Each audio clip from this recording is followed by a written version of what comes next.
Hi everyone, welcome back. My name is Marceline, and in today's video I'm going to be making a sweet potato cornmeal pudding. I love both of them, so today we're going to combine them.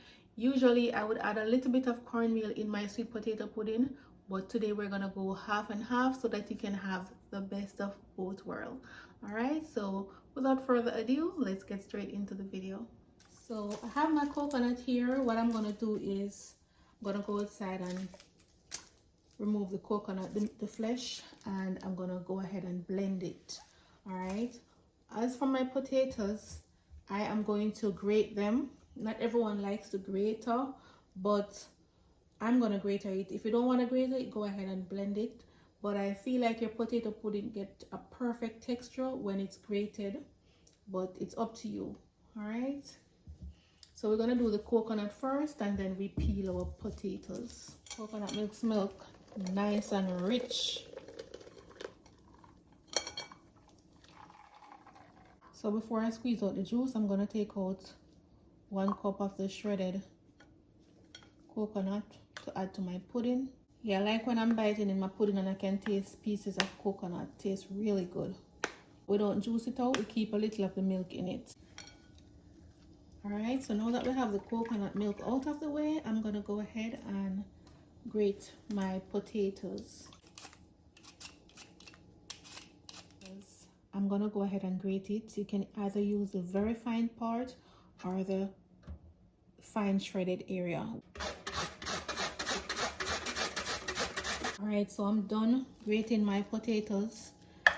This is the original color, but as you can see, the one on top, whenever you peel your ground provision and the air touches it, it oxidizes and the color changes.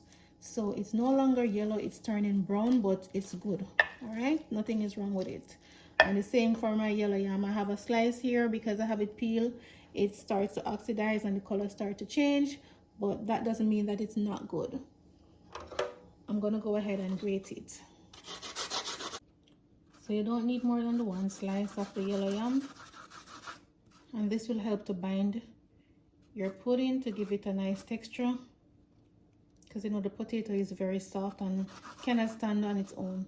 So you either have to add some flour, a little yellow yam to help to hold it together. All right, so that's it for the yam.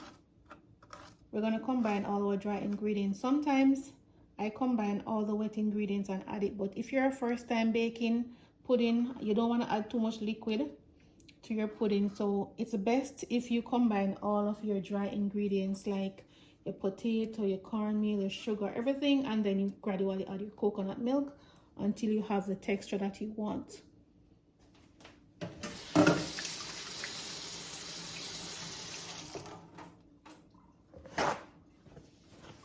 So in all, I have 3.5 cups of the sweet potato mixed in with the piece of yam, and I'm going to add 1 cup of shredded coconut, and we're going to measure out our cornmeal.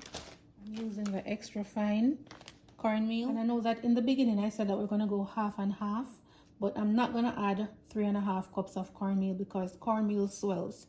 All right, so we're going to add 1.5 cup instead.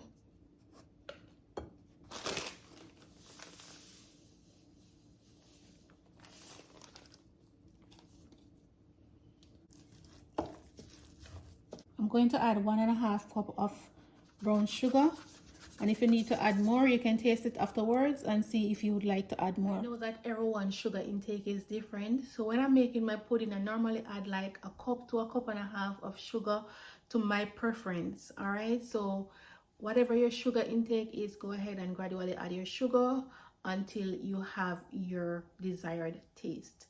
All right, 1 teaspoon of cinnamon, teaspoon of nutmeg,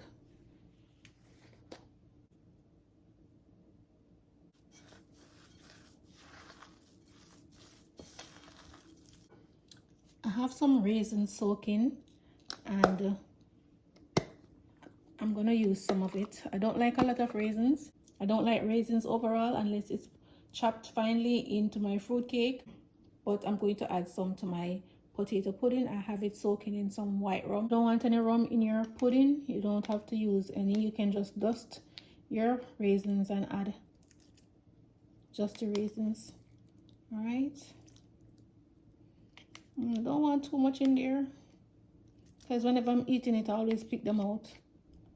Go add a little of the rum to get some extra flavor in the pudding.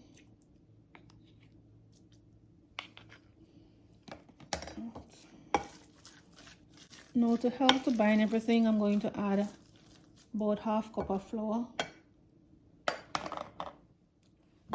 Dust the flour in there to help with it.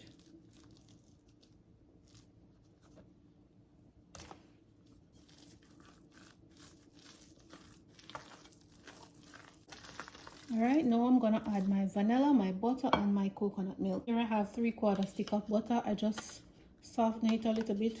We're gonna add that to our pudding. Smells so good already, guys.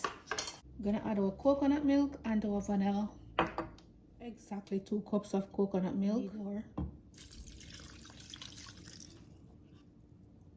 So let's add 1 cup first.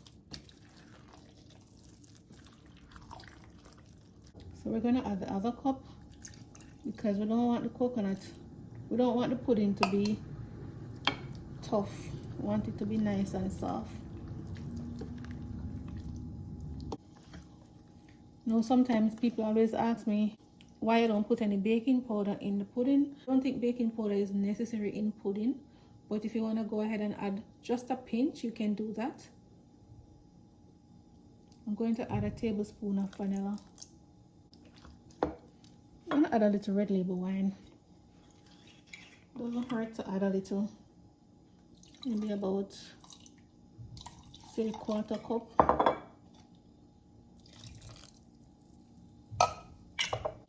These raisins are gonna last in the pudding. We're not gonna be able to find them, but it's up to you the amount of raisin you wanna add in there. I don't want too much in mine.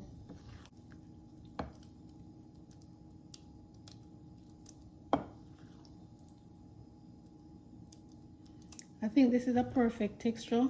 It's not dry, but it's not too runny. It has enough liquid in there to cook the pudding. All right, but now I'm going to taste it because I have to make sure that this is perfect before I add it to my baking pan. A bit of molasses in there, and it gives it a nice distinct flavor. If you don't have it, you don't have to add it, but trust me, upon using just the brown sugar, you can use just the brown sugar if you don't have it, but if you use a little bit of this in there, it gives it a nice distinct flavor. So go ahead and try it out and let me know. So my oven is preheated at 280 simply because I want it to slowly bake so that the potato can get to cook properly and it don't rush, because I don't want to put it at 350 and then it bake too fast. All right, so I have it at 280 and my pot is already greased. I'm using this small Dutch pot that I have, and I grease it with butter. I'm gonna pour my ingredients in.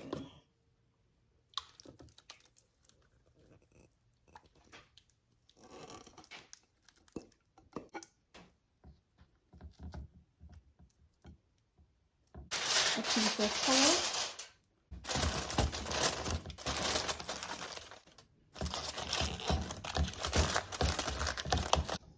I have 1 cup of coconut milk in here. I'm gonna add about ½ teaspoon of cinnamon and just a 1/4 teaspoon of nutmeg, about 1 teaspoon vanilla. Then we're gonna add some sugar to that. Add some sugar. So we call this the soft top, and it gives the top of the pudding a nice soft texture, but it's optional. You don't have to do it. All right. So it's been 1 hour. And the pudding is firm around the side. The middle is still soft. So now I'm going to pump the oven up to 350 and pop it back in there. Okay. It's getting firm. So we're gonna add some coconut milk on the top. And not too much. And then we're gonna pop it in there without any cover, all right?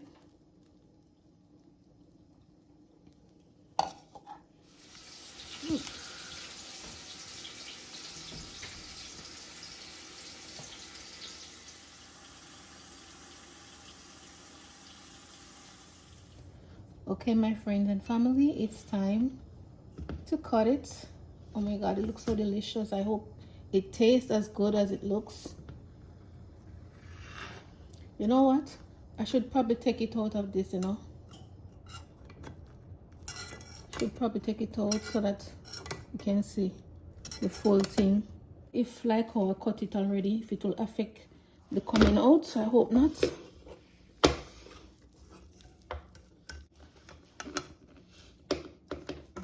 Let me get another spatula.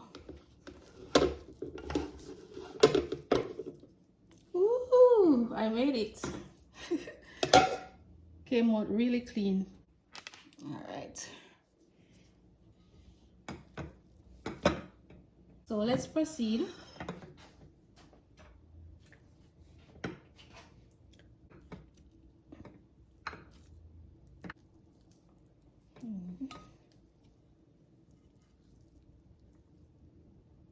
Ooh.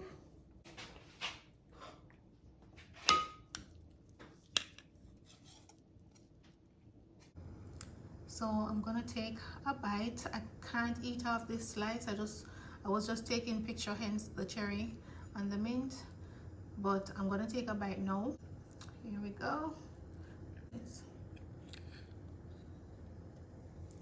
That's the texture, guys. There you go.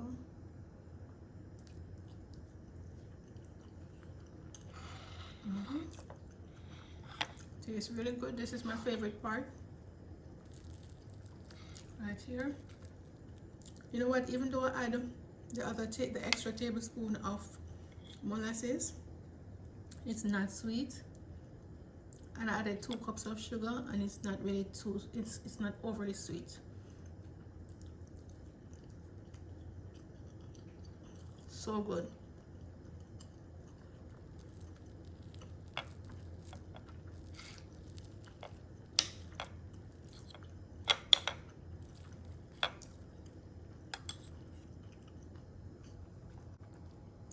I'm just sharing a piece with you guys so you can enjoy this piece with a nice crust at the back until you bake your own, and come back in the comments and let me know. All right, thank you all so much for watching, and I hope you enjoyed the video and enjoy the rest of your week.